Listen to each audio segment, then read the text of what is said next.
Morning, Canna-Joe. Hey, Smoke up. hey, I see Twitter live. Morning. Oh, I had Good morning. downloading golf game. Golf. Ooh. It's all right. It's kind of challenging. What fishing game are you playing? That's VR or real fishing. ERREAL VR fishing. Because I know I'm playing. That's addicting. That bait? Yeah, that bait one is dumb. I didn't know which one it was at first either.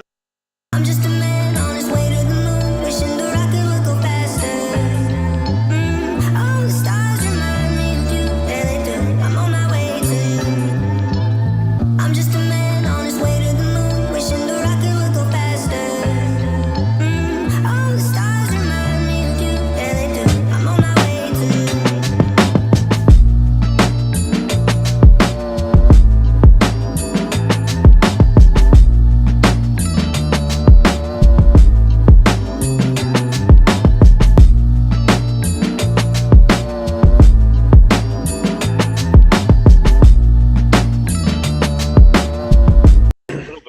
Curve, and once you get to the point where you start catching sharks, it's it's tough, man. I mean, I went, it's like in the Jenny said it too when we were talking about it. It's like there's an algorithm that it seems like before you, because you'll like get to the point where you're in salt water and it's like you can't catch a shark, keep breaking the line, or they keep getting off, but it's like once you get that first one, they start coming in easier. Because I finally got one, and now that last one I pulled in was about a 2,000-pound mako. Good morning, friends. Good morning. Thank you guys for tuning in to the Canna-Joe Morning Show live. Once again, today is March the 23rd. Yeah, it's February. March. Okay, let's rewind. Today is February the 23rd. Yesterday was the Tuesday, right? Tuesday, Wednesday, February 23rd. I'm Michael Ford. I'm Camille Black. What's up? Alicia, the producer. Evan and Dave. Gavin today. All right, man. Thank you guys for joining us on this beautiful Wednesday. Hump day. Wednesday.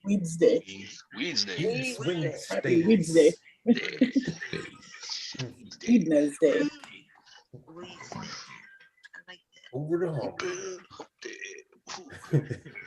So, I mean, if today's hump day, like halfway through the day, we should essentially be at the peak of the week, right?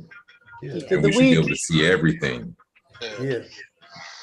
Tomorrow will be the gateway to the weekend.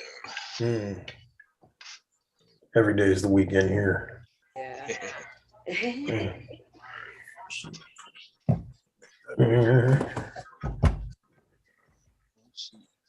It's big. I'm working on them bars too. Where are we going this Friday? We got Friday coming up this weekend. We got a destination. I see where you guys went. I've been there before. That's kind of an interesting place there. The Murder Village. Hey, it was kind of dope. It was weird because when we first got in there, we didn't know what the hell was going on. What you gonna do? We was confused. But then after we got in there, we went into the village, and then I'm just running around rampant. I don't know what's going on. Second time, me and Leisha's hiding and shit. And then we found out that we could actually see, the people competing in the world. That's a dope world. By the table. Yeah, that's pretty dope, man. That was definitely some good scripting. Yeah. It was exciting. Figure out where we're going this Friday. We'll go check out a couple places and see if there's anywhere that's gonna be interesting. We might need to go there once to figure out what we're doing. Or let other people figure it out with us. Sorry about that. So, yeah, whatever. What you got for us today? What you duplicates of worlds, as like a base to build off of. Well, if you talk to the world creator, the world creator could give you, I think they already have scripted up rooms though, like Is that what you're talking about? Yeah. Yeah, That's cool. yeah. So like if we wanted our own scary game, but it was like 420 and it was the cops that was chasing instead of a murderer. Do it. Let's get it. That Let's would do be this. Nobody would want to be the cop. Like, Be like, who's gonna do it? I'll come back next. It's pretty dope. I actually talked to a guy at the gym yesterday that's an officer. We were talking about some of the stuff that we were talking about the pandemic and all the craziness going on. And yeah, we could have stood up there on our soapboxes talking for hours and hours. And I think it's pretty dope because I've lifted with him a bunch of times. I didn't know he was an officer, but now I know he's an officer. But yeah, it was pretty interesting, man. It was pretty interesting. Oh, you all right, Vari? Yeah, I was just Dave was sharing his bag with me. Just,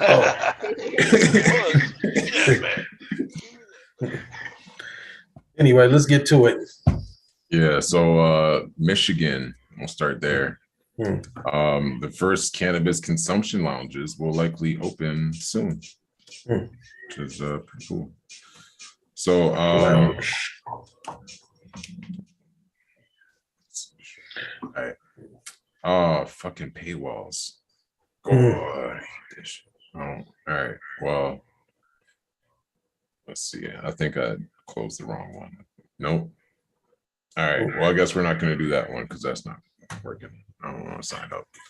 So good luck, Michigan. Hopefully you guys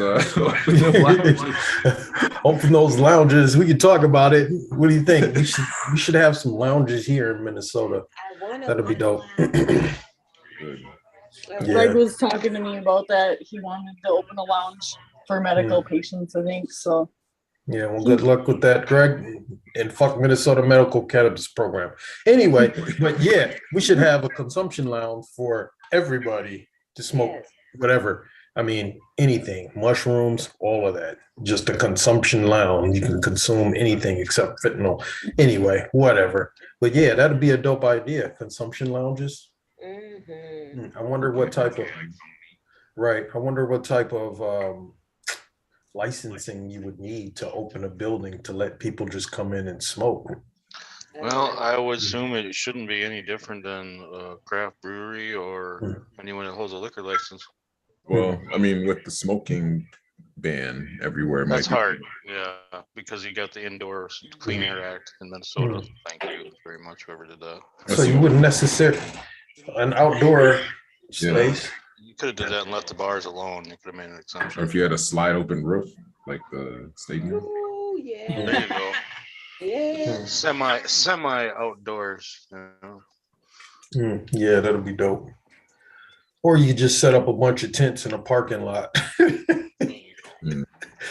We got 10 tents. It's a moving smoking lounge. Right, a moving lounge. Lounges. I did get to participate in the Canna-MN hemp growers thing last night on Clubhouse. Vari, I did see you on there. I sent you I gave you a follow back. I see you followed me. I followed you back. I think I followed you too, Leash. Yeah. On Clubhouse. I mean, I guess for me, it's like, we've been doing legalization for a long time. And you guys have been around. What happened? We sit in a room with a bunch of us. We all get together like, yeah, let's get it. Then we get high. Talk. Throw some of each other things we already know. And, I think it was interesting. Hopefully they'll start doing some stuff too. I know we got some lobbyists working on things. Minnesota Normals lobbyist Kurt Hanna specifically is working on stuff. Some of the other groups lobbyists are working on stuff, but when it comes to actually engaging the community and what we can do, there's not much, not much happening. Why not take advantage of what we can do with hemp? Well, and I think part of the problem is like people, it's easy to get excited about things, but if you don't have a clear outline of like the next steps and what needs to be done, then it's people just And then see, in most situations, you'll have an idea of what you want to have, but then the issue is you don't got people to execute the idea. I mean, man, you guys, grassroots organizing is like so much harder than people believe it is. Like getting people to actually take action instead of just being like, yeah, I support. No, I mean actually getting people to show up, to, you know, actually send the emails, send the letters, you know. It's a lot of work, man. And you got to really kind of be on them over and over again. Did you send the letter? Did you send the letter? And then if you can't email, or if they're not on social media, then you got to get on that damn telephone, start calling people. And if you don't got people that are willing to sit and do all of that, you know, then you're just like, well, we yeah, got you just keep thinking. Right. we got a seat open up now. We got a special election coming up in August. I heard about that. So we need to hopefully slide somebody in there that's willing to give it a shot. I mean, I don't know what Hagedorn is, just a so-called replacement. I don't know what kind of, you know, following he has on the Republican side, but I think it's an opportunity. I think, well, Dan Feenan should have won that seat in the first place, but he got out. You know, he lost some. He got votes siphoned off of him from. I wonder if there's going to be any legal marijuana now candidates on the ballot. I don't know. I don't know. But I know if they do, I hope they're organized this year, and I hope they take care of this infiltration shit. Yeah, like I said, but you know, even my also, well, you saw that too. My district now, she's going to retire, so and I thought that's what was going to happen. Even when I did the radio interview when I was running, they were kind of joking around with each other. And I'm like, that sounds like she's going to retire next time. Yep. Seats are changing. And they got a new district. Redistricting. Vari went to something for St. Cloud. How did that go, Vari? It was interesting. I learned a lot, but there wasn't a lot of people there. And I realized that there's not a lot of engagement in the area. Right. I know our district shrunk. We shrunk a little bit. District 23.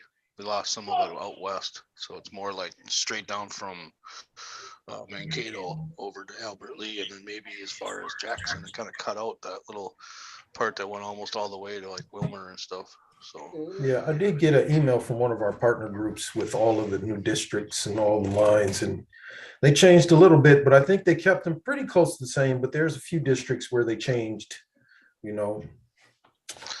Well, see how that plays out. So with that being said, this year is a huge election year. If you have questions about legalization in Minnesota, nothing's going to happen this year. We've got a split legislature. You guys got to get out and vote. You got to elect people that's actually going to change the law. It doesn't matter how much you talk. You talk till you're blue in your face and sign as many petitions as you want. But if we don't get out there and vote and elect the right people that are going to actually, you know, pass the legislation, you know, there's not really much hope. So Vari, back to you.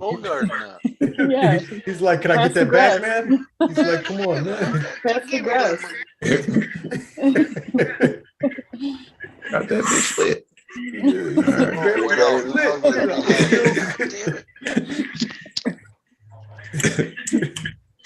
Oh man, it's not lit yet. What's that? What did you say, Vari? China said the real power of redistricting is municipal boundaries. Yeah, for the municipal city council and stuff like that, school board. But we can't see that because we're still watching the Canna-Joe board. Oh shit! Damn. Yeah, you slipping today, man. You ain't got no. Yeah, we didn't see the article or nothing. Oh, I didn't know nobody even said nothing. Well, we thought you were having technical difficulties. You said, well, it's not working. I was enjoying the view. Oh yeah, no, this was the first article. They want to subscribe. No. Clickbait. Yeah, so now just follow OBN. Yeah, so OBN, the authorities, Oklahoma's Bureau of Narcotics say a year-long investigation has culminated into a major bust on Tuesday at 8 a.m. yesterday. OBN initiated coordinated raids involving a large-scale marijuana operation. And all officials say they served 12 search warrants. Really, though? Come on, man. No. Come on. Get out. The warrants were for 9 different farms in southern Oklahoma and 3 other buildings tied to the group. Something the Bureau of Narcotics has undertaken for the past year is now focusing on groups that have come to Oklahoma, have tried to take advantage of Oklahoma's medical marijuana program by bleeding in, but yet breaking the rules and committing a number of criminal violations.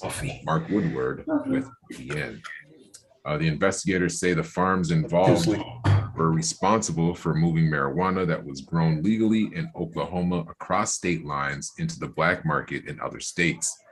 Those states included California, North Carolina, Missouri, Indiana, and Texas. Authorities say 13 arrest warrants have also been issued for people connected to the farms. This is a great day for law enforcement, said Oklahoma. No, it's not. In Oklahoma, said Governor Kevin Stitt.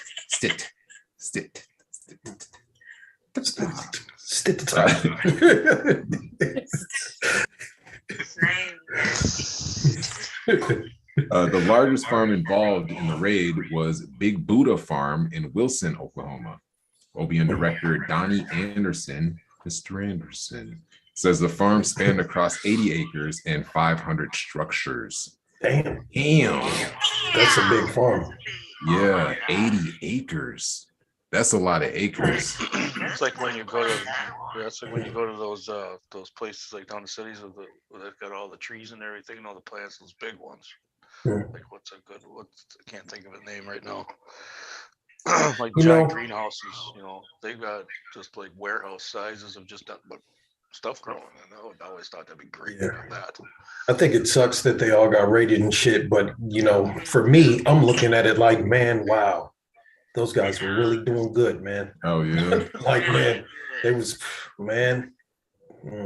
Yeah. That's too bad, man. That's and too from bad. what it sounds like, that they were a legal grow, but what got them in trouble was sending it across state lines into the black, which is even worse because that means they were balling. They were doing some good shit. We got a little too greedy. Yeah, got too greedy.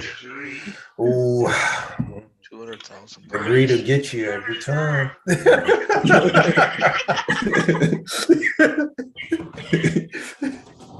Man, all they had to do was just sit back and keep doing their thing, man. Do it for a couple of years, Ah, shit.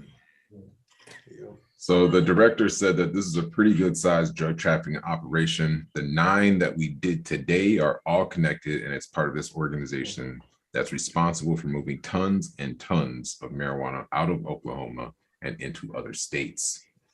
Officials say they have seized over 100,000 marijuana plants and 200,000 pounds of processed marijuana. In all, they say the seizure is worth more than $500 million. Well, all that money goes in the trash. All that equipment. No, you get to take that money. Everything you see That's right not there. money to them though. If they're Everything putting you see right there. if All they're those putting the lights. weed back on the streets, isn't that like fucking just terribly wrong? I don't know. What were you saying, Dave? All those lights and everything in that photo, it's all got confiscated.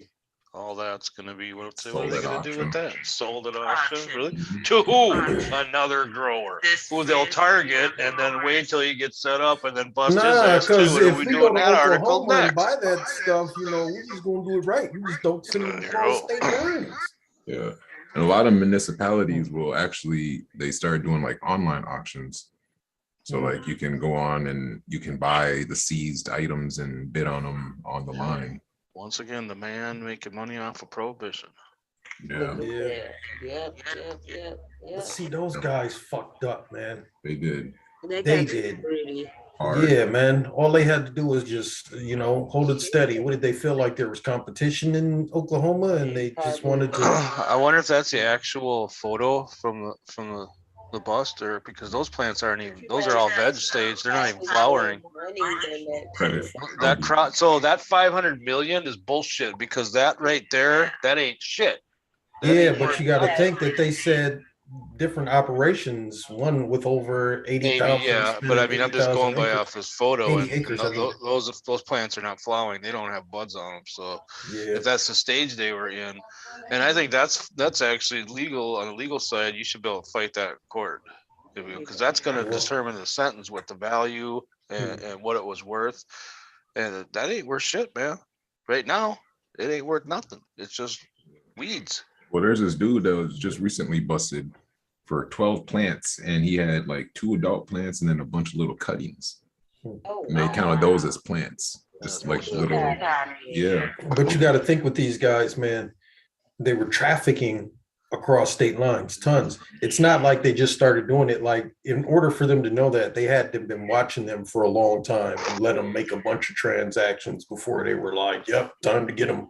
especially You know, that's how it works. who they were connected with, so they were watching. Yeah. They said it was a year-long operation. Oh, Ooh, wow. that means that they let them move across state lines for a full year before they decided to, Yeah.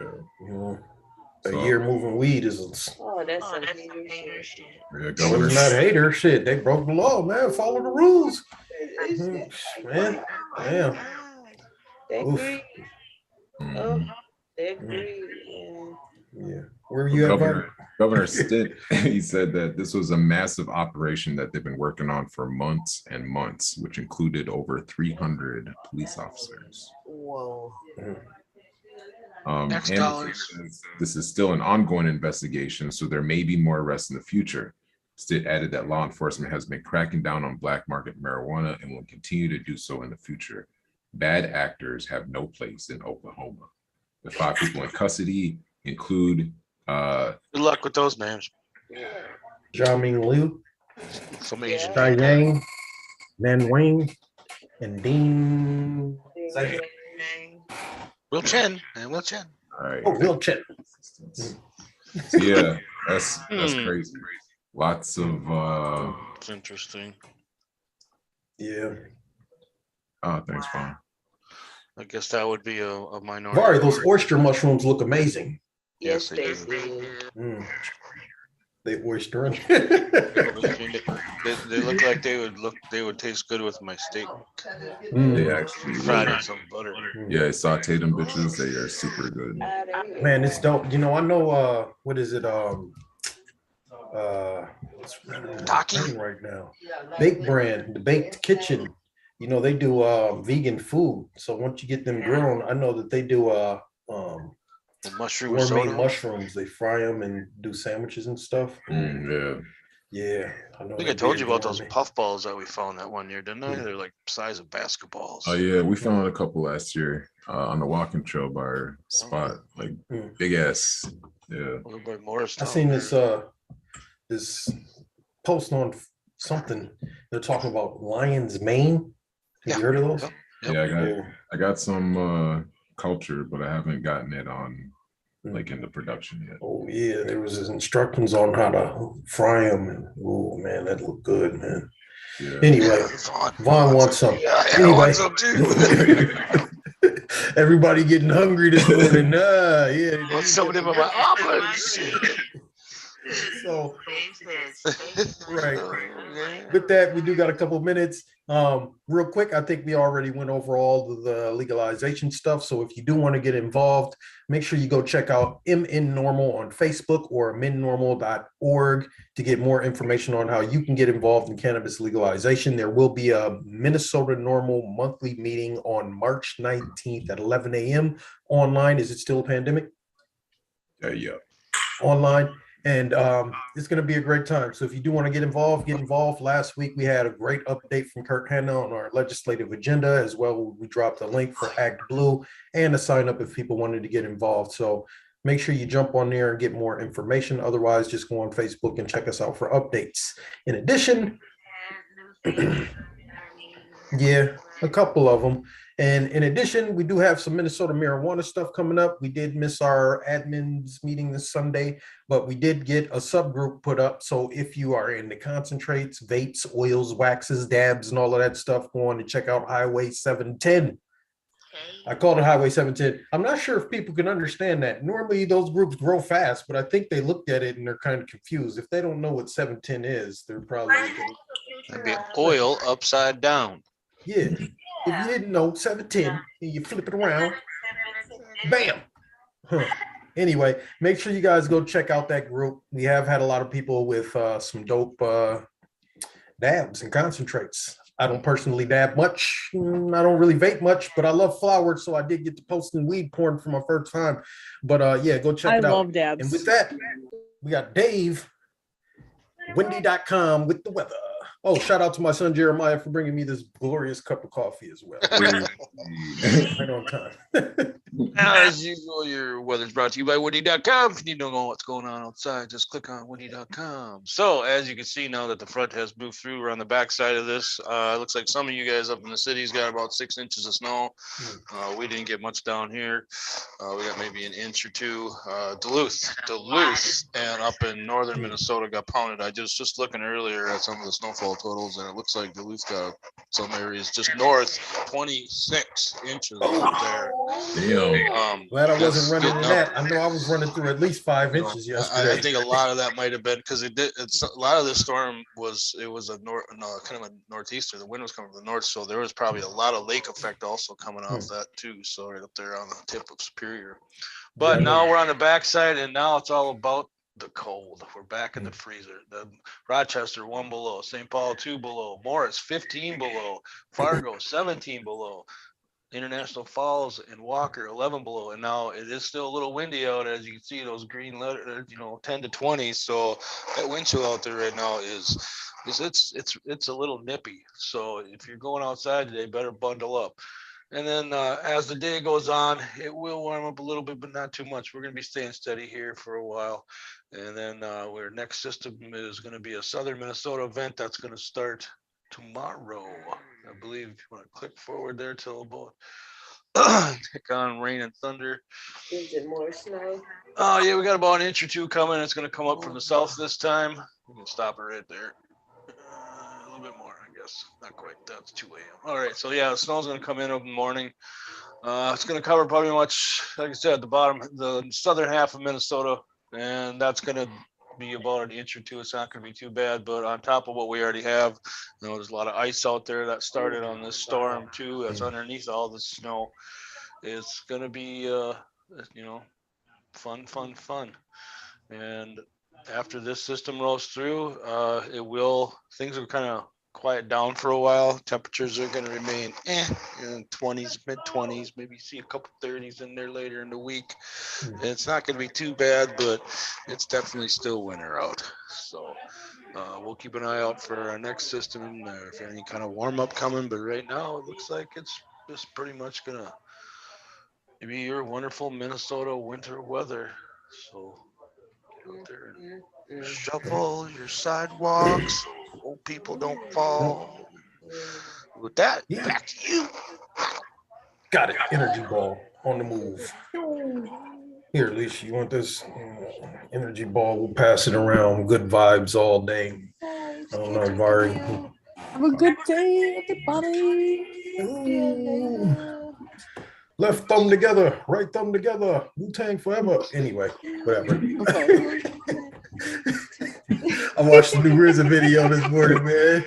This shit was kind of dope, man. Yeah, did y'all see that yet? Nope.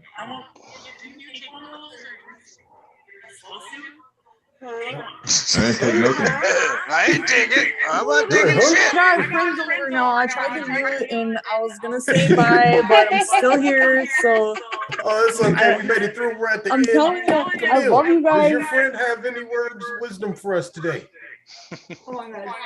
Words of wisdom today. What? Words of wisdom. No wide open throttles no more. No wide open throttles. No more. Okay. Don't know what that means, but no wide open throttles. Today. We'll see you tomorrow morning, right on time, 10 o'clock. We're out of here, you guys. Peace.